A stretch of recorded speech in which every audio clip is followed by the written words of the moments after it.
Hello and welcome to my channel. In this video I'll be building this calculator right here. As you can see, this is a basic calculator. You can do simple arithmetic operations like addition, subtraction, multiplication and division.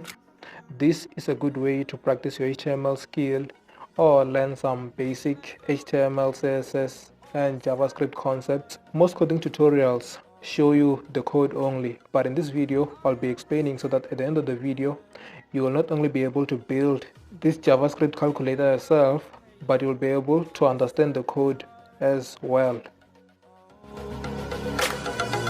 I am restricted, fixed upon the web. I need to kick I'll be using an app called SPK Editor, but you can follow along using any code editor on mobile, laptop or desktop. For those of you on mobile, however, I do have two videos on the best HTML IDE for Android, so check them out.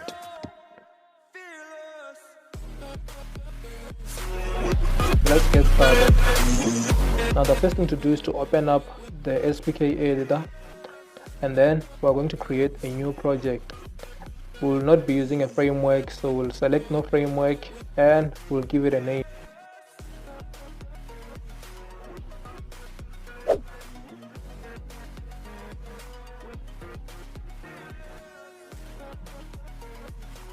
And then we'll create our HTML, CSS and JavaScript files.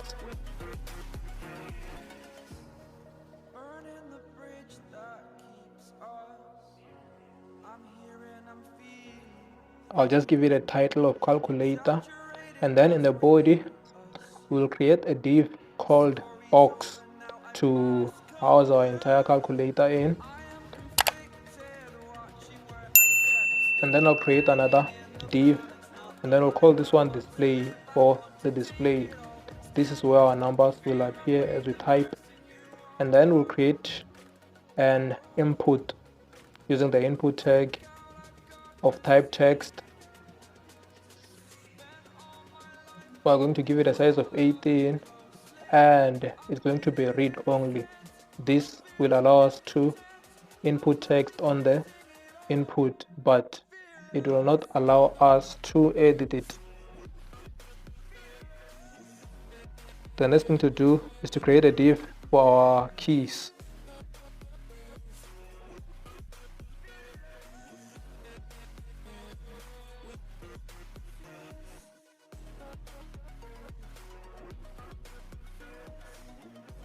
And from there we'll give our buttons values. This one will be value 7, and then we will put an on-click event for it to call a function when the button is clicked. We will create this function later in the video. I'll show you how it is done, but for now just write the code exactly as I write it. Let me turn off this word wrap thing so that you can see the code clearly. So the next thing we have to do is to give it an ID of keys so that you can use that ID to edit the appearance of the buttons. Now I have to copy and paste this code 4 times because we need 4 buttons in a row, and then 4 buttons in a row, and then another 4 buttons in a row. The next thing to do is change these values here. Write the code as I write it. Pause the video if you have to.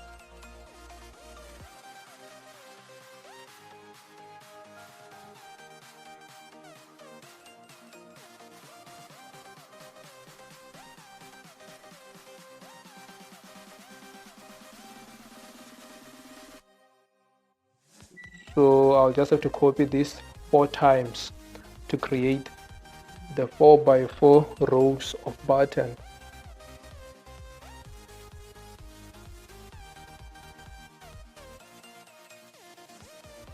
Now all we have to do is change these values here. These buttons will use a function called C. We'll create that function later. It will be a different function. I'll show you how to do it later. The function will just input the text which is within the quotes, within the text within the quotation marks.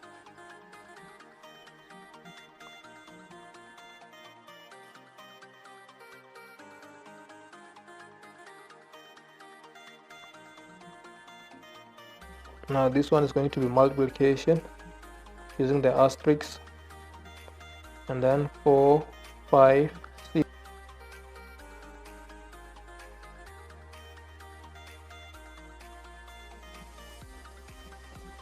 I'll just have to change all these buttons to create the layout of our calculator.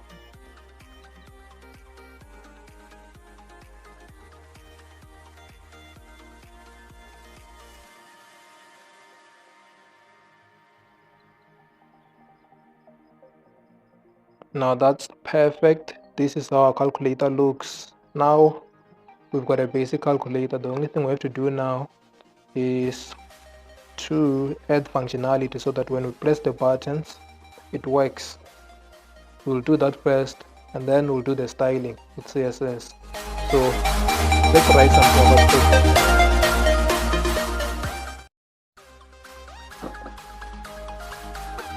What we have to do is create these functions here. We are going to create 3 functions: C, V, and D.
Discuss these functions. They are called when a key is pressed on our calculator. They all modify the value of the input tag we created and ID display, but they do so in slightly different ways. The function v takes the value of the key we pressed and then grabs the input tag and adds that value to whatever is already there on the display. The function c, however, sets the value of the input tag to the value of the key pressed, so we use it to clear the screen.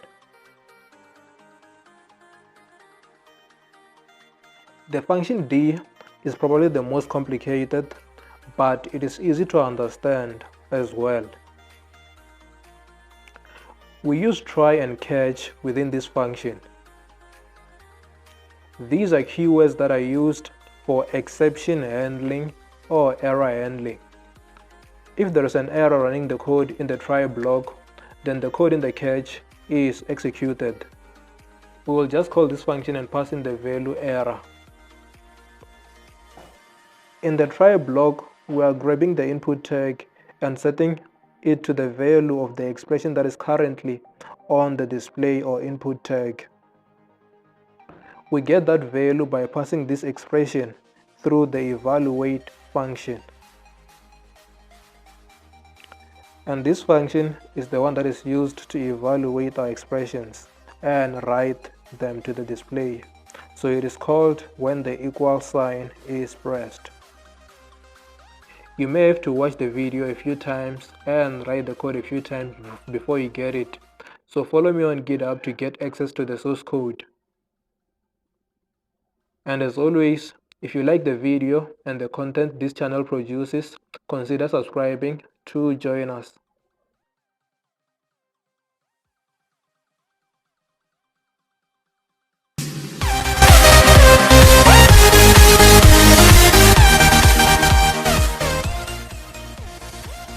Now with the styling, you have the freedom to do whatever you want, but this is how I style my calculator.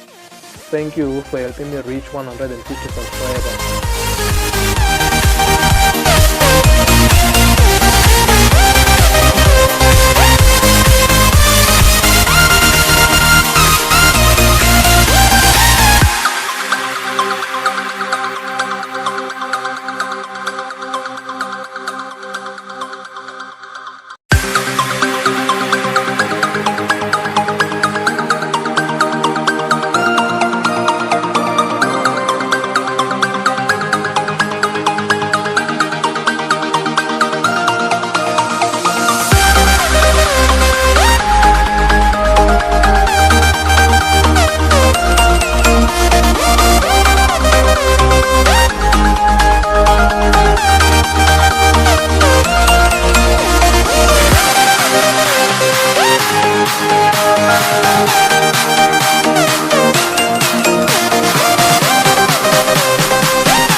follow me on other social media platforms. Consider supporting the channel using the links in the description.